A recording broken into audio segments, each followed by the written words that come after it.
The standout color this season, ladies, from Runway is blue. It's all about blue, blue, blue.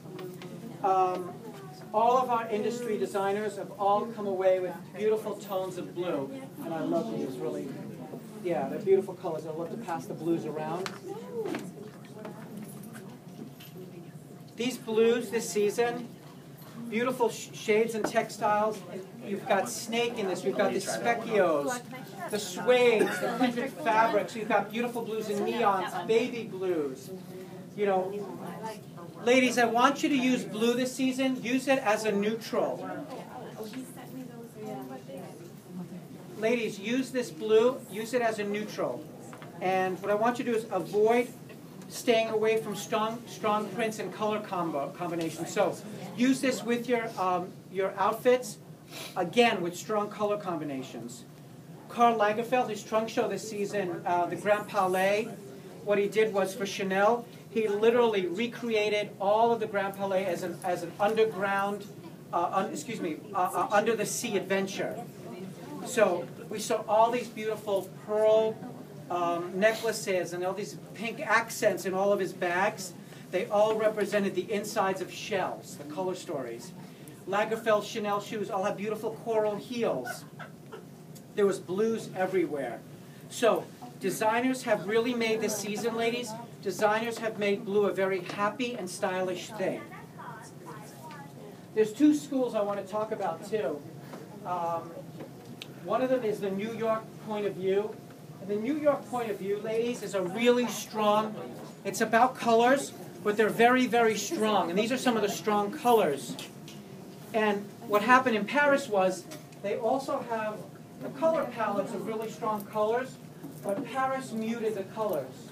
So what they did was, you see the very soft colors, like in the Prada, that light blue shoe.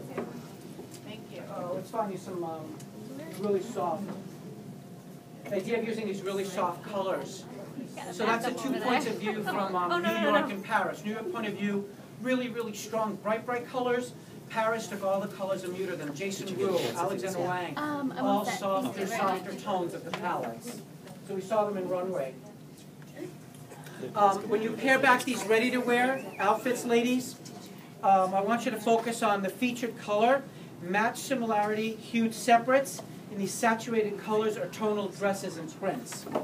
Some of my favorites are Clergerie, Chloe, Marnie. All of these really resonate a common theme, and that is simplicity. The sophistication of a slingback, and this is one of my favorite slingbacks this season. It's one of my favorite slingbacks. If you look at this, what resonates a beautiful slingback, ladies, is actually the way, how beautiful the back of the sling, the thinness of the line that evolves around the back of the shoe.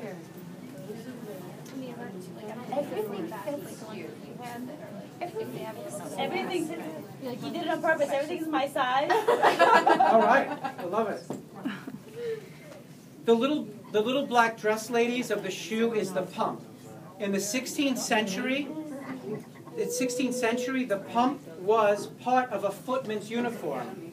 And the pump, as they say, the pump, derived its name from the sound that the shoe made when it hit a new polished floor. In 18, yes? Was it heeled? It was heeled. For men? For men. It was used by the footmen. And it was as the men were walking on the polished floor. Pump, pump, pump. It's the sound that the pump made. In 1838, the Count d'Orsay, and I want to show you, this is a d'Orsay cut. When we say d'Orsay cut, it's from 1838. The Count d'Orsay, what he did was he slimmed the sides. That created a cutaway and a lasting look that's still today. In the 1950s, Coco Chanel collaborated with Raymond Mazzaro and subconsciously launched a two-tone slingback. The black cap toe, as many of you know in Chanel, it made the foot appear smaller. In the 1950s, Givenchy introduced the low-heel opera pump. And in the 1960s, Jacqueline Kennedy set the White House style with her tailored, beautiful suits, her pillbox hats, and her classy pumps.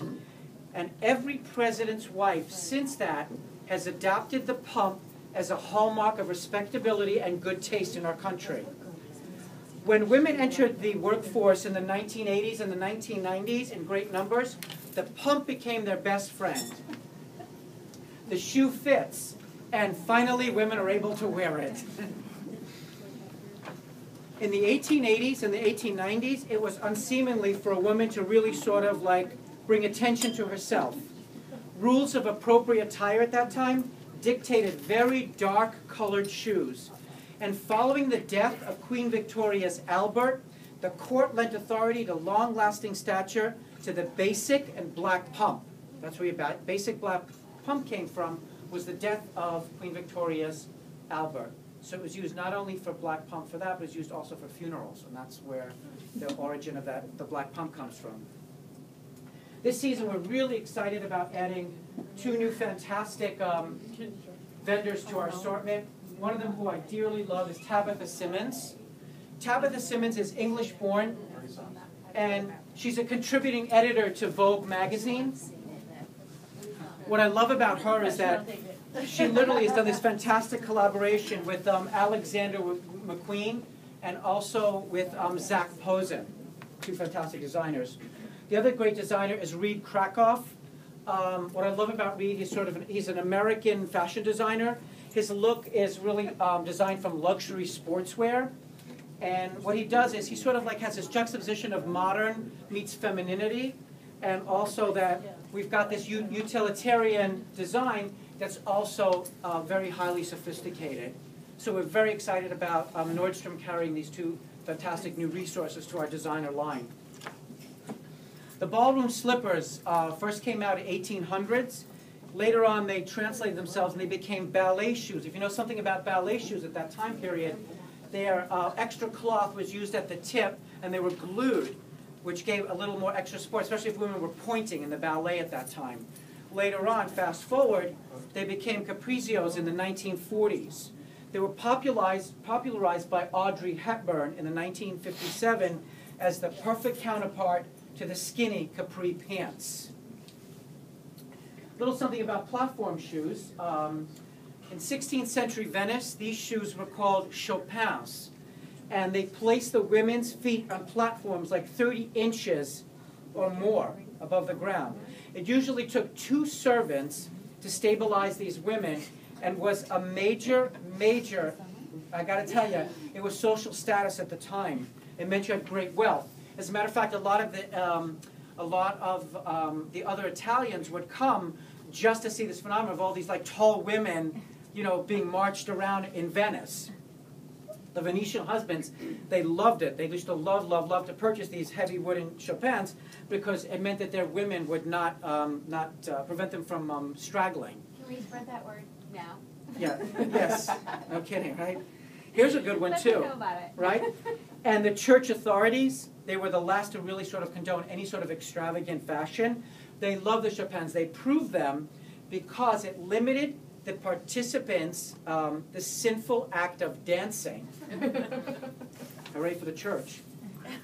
Carmen Miranda came to Hollywood with suitcases of glitterly wedged soles. The European designers at that time were making this platform out of synthetic materials. You have to understand that during a lot of the time frames of historical periods, there was always shortage of things during wars or events or whatever it might have been, and at that time there was a shortage of leather and wood.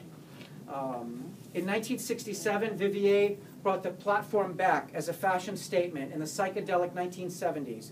These platforms became really thick. They sort of became outrageous, really. A lot of the doctors warned, you know, you better watch your spine and all of that. However, these platforms, they were mostly collected by women like Diana Ross, Stevie Nicks, and even Elton John. I'm sure that a few of you have some of these platforms still in your closets. So, I'm going to leave you with this tonight, ladies. Remember this. Ladies, sensible shoes command respect, but high heels, well, they solicit adoration. A Birkenstock may offer us deliverance, but ladies, I can guarantee you that a Louboutin will promise us adventure. Thank you. Thank you.